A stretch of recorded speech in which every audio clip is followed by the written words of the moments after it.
नेपाल में हाहाकार मचाने वाले बर्बादी के सैलाब में बड़ी संख्या में भारत नागरिक भी फंसे हुए हैं।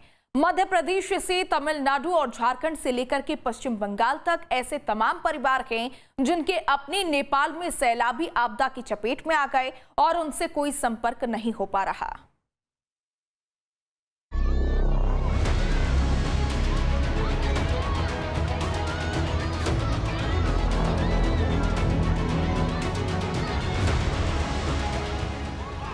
नेपाल में विनाश का सैलाब आया।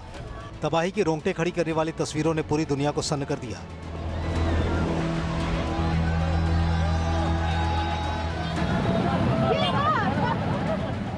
भोटेकोशी नदी के भयावह वेग ने देखते ही देखते सड़कें, मजबूत पुल, आलीशान इमारतें और पूरे के पूरे गांव निगल लिए। चारों तरफ सिर्फ मलबे का ढेर, चीख पुकार और पानी का विकराल रूप ही नजर आ रहा है।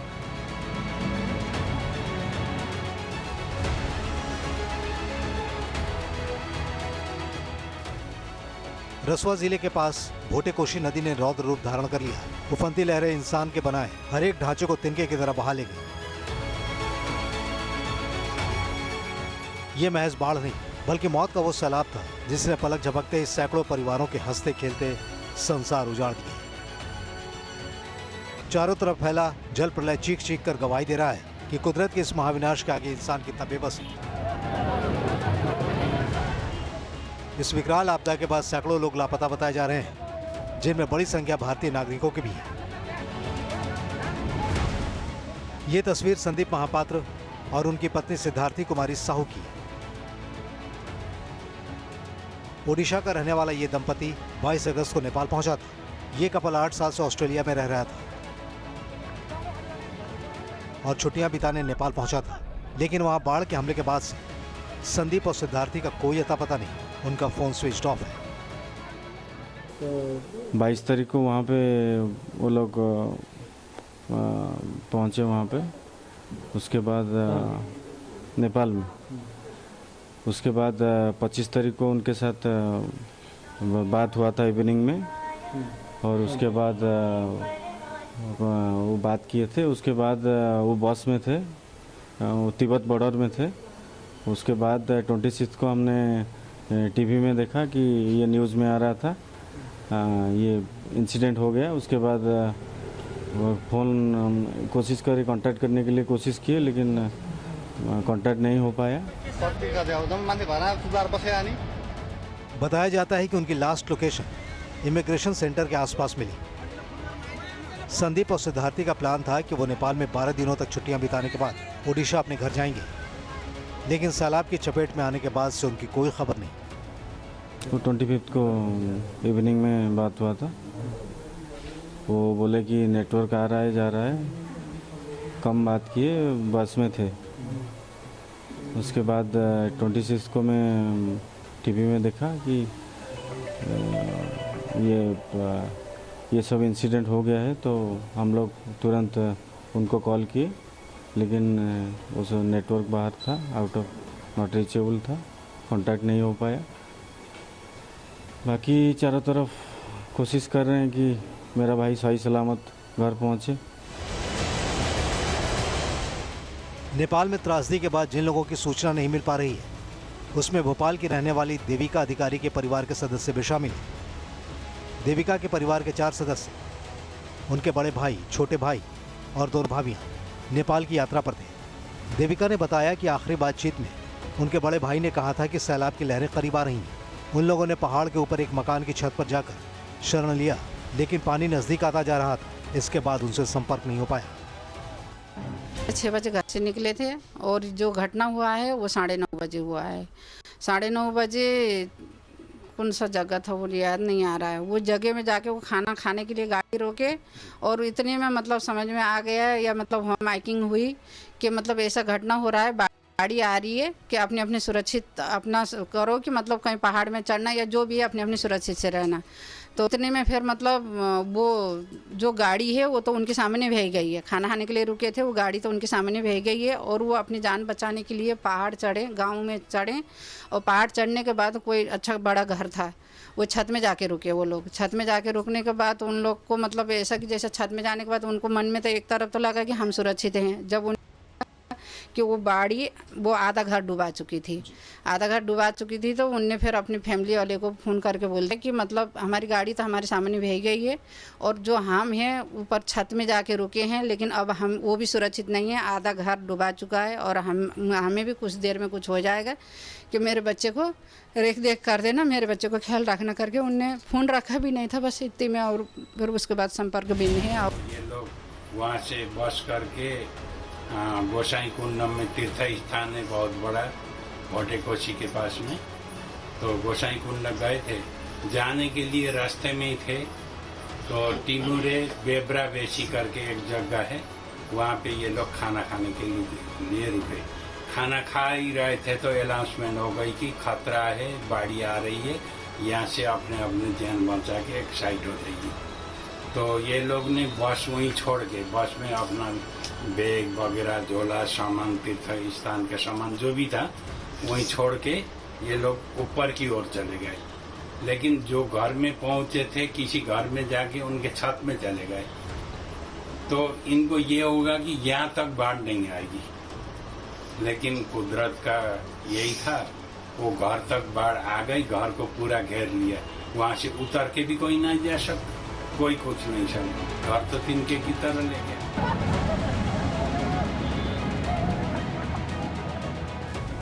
नेपाल में आई तबाही की दास्तां में उन भारतीय परिवारों की चिंता का चैप्टर भी जुड़ा है जिनके अपने इस प्राकृतिक आपदा के बीच नेपाल में फंस गए और अभी तक उनकी कोई खबर नहीं मिली।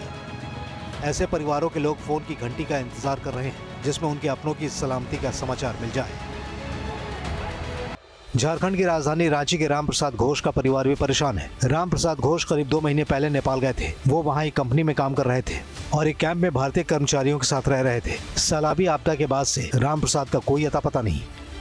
कोई सूचना नहीं मिली है उनके बारे में, अभी तक कोई कांटेक्ट भी नहीं हो पा रहा। हम लोग कल से परेशान हैं, जब से हमने न्यूज़ देखे बाद हमें अभी तक कॉल कर रहे हैं, मैसेज कर रहे हैं, कोई रिप्लाई नहीं आ रहा है। खबर नहीं मिल रहा तो तू तो बोलिए रहे, हम सुनिए रहे। हाँ, खबर नहीं मिल रहा तो क्या खबर देगा हमको? कांटेक्ट ही नहीं हो रहा तो क्या हाँ बात करेगा, क्या हाँ बात करेंगे? बात तो हमारे सामने में ही हो रहा था। ये नहीं जो सूरी सिफा के बात हुआ, हमने में जो हुआ बात सामने में ही हुआ। नेपाल की ये त्रासदी खौफनाक है। अचानक आए सैलाब ने बड़े इलाके को चपेट में ले लिया। लापता लोगों की लिस्ट लंबी है। गुजरात के वलसाड के इस परिवार को अपनी बेटी का इंतजार है। वो तीर्थ यात्रा के लिए नेपाल गई थी, लेकिन उनसे अब तक कोई संपर्क नहीं हो पाया है। वो 22 तारीख को शाम को वलसाड से बॉम्बे गई। बॉम्बे से टूर ऑपरेटर के साथ, 62 दिन का ग्रुप के साथ बॉम्बे से प्लेन में काठमांडू गई। वहाँ से वो सब इकट्ठा होके टूर में ज्वाइन हुआ सब। वहाँ से 25 तारीख को शाम को मेरे साथ चर्चा हुई, टेलीफोन बात हुई, भाई ये जगह पे है, कल सुबह में अर्ली मॉर्निंग हम सब जाने वाला है इमिग्रेशन ऑफिस पे। वहाँ से परमिशन लेके हम चाइना बॉर्डर पे जाने वाला है। लेकिन 25 तारीख शाम को बात हुई, फिर बाद में कुछ कांटेक्ट हुआ नहीं। वो वहाँ से बाढ़ आया, वो सब चिंतित में है और वहाँ से कहाँ है वो मेरे को मालूम नहीं। गुजरात के वडोदरा का एक एनआरआई दंपति भी नेपाल ट्रिप के दौरान लापता हो गया है। मिहिर पटेल और उनकी पत्नी किन्नरी पटेल पिछले कुछ वर्ष से न्यूजीलैंड में रह रहे थे। वे मुंबई की एक ट्रैवल एजेंसी के जरिए नेपाल गए थे। नेपाल पहुंचने के कुछ ही समय बाद उनका अपने परिवार से संपर्क टूट गया। इस घटना से वडोदरा और न्यूजीलैंड दोनों जगह रहने वाले उनके परिवार के सदस्य परेशान हैं।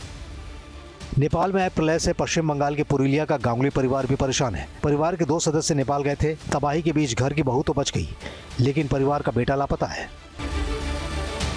पश्चिम बंगाल के खड़गपुर में यह घर सपन सिन्हा का है। सपन रेलवे के रिटायर्ड अधिकारी हैं। वो नेपाल यात्रा पर थे, लेकिन सैलाब आने के बाद से वो लापता हैं। उनके बेटे अर्नब सिन्हा ने बताया कि वो लगातार पिता से संपर्क करने की कोशिश कर रहे हैं, लेकिन अब तक सफलता नहीं मिली है।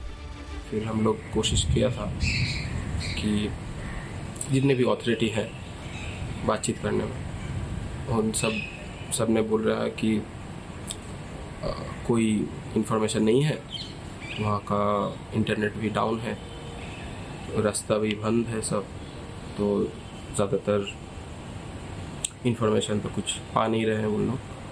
तो हम लोग को आश्वस्त किया गया है कि जितना जल्दी इन्फॉर्मेशन उन्होंने मतलब as soon as they get that information they will provide us, means हम लोगों को दे दिया जाएगा।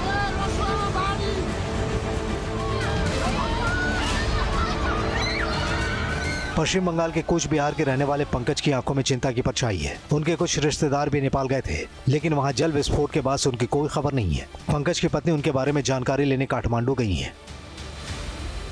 मेरी जो सासू माँ और साला बाबू है वो इस बॉर्डर में, उनसे मेरा जगह मतलब वार्तालाप हुआ है, बात हुआ है, कम्युनिकेशन हुआ है। परंतु मेरे मामा ससुर, काका ससुर, मेरी साली का जिनका ऊपर काठमांडू विराटनगर उस तरफ पहाड़ में है, उनको थोड़ी दिक्कत हो रही है उनसे मिलने में। तो इसीलिए सुबह सुबह मेरी वाइफ गई है। और देखिए बहुत पानी आया है, कंटेनर पानी में चले गए हैं, नुकसान हुआ है। 3 तल्ला 4 तल्ला बिल्डिंग भी गिर गई है और वहाँ कम्युनिकेशन की व्यवस्था थोड़ी खराब हो गई है। तमिलनाडु के कुछ लोगों का नेपाल में रेस्क्यू किया जा चुका है, लेकिन कुछ अभी पहुंच से बाहर हैं। कुंभकोणम के कुछ लोग भी नेपाल की त्रासदी में लापता हैं। उनके परिजन संपर्क की कोशिश में जुटे हैं, लेकिन अब तक उनसे बात नहीं हो पाई है। लोग आंखों में आंसू लिए अपनों का इंतजार कर रहे हैं।